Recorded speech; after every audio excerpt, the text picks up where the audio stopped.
రైతు సోదరులకు నమస్కారం. ఇక్కడ మనం తెలియజేసే అంశము మొక్కలకు కావాల్సినటువంటి ప్రాథమిక పోషకాలు. ఆల్రెడీ మనం గత వీడియోలో పోషక లోపం అనే అంశం అనేది తెలియజేసుకున్నాము. అయితే దానిలో ప్రధానంగా ఇక్కడ మనం తెలియజేసే అంశం ఏంటంటే ఎన్పికే, నత్రజని, ఫాస్ఫరస్, పొటాష్, ఈ మూడు అనేటివి ప్రధానంగా అవసరం అంటాం. అయితే ప్రకృతి ఆధారంగా కార్బను, హైడ్రోజన్, ఆక్సిజన్, ఈ హైడ్రోజన్ అనేది నీటి రూపంలో, ఆక్సిజన్ అనేది గాలి రూపంలో, కార్బన్ అనేది కూడా గాలి రూపంలో లేకుంటే భూమి రూపంలో ఇలా లభిస్తుంది. అయితే ఇవి ప్రకృతి సిద్ధంగా ఉన్నవి. నత్రజని, ఫాస్ఫరస్, భాస్వరం కానీ పొటాష్ కానీ ఇక్కడ మనం చూపిస్తున్నటువంటి వ్యవహారము.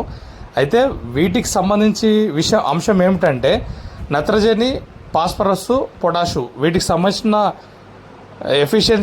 డెఫిషియన్సీస్ అనేటువంటి ఎట్లా ఉంటాయనేది ఇక్కడ తెలియజేయడం జరిగింది. రైతు సోదరులు జాగ్రత్తగా దీన్ని గమనించాలని కోరుకుంటున్నాను.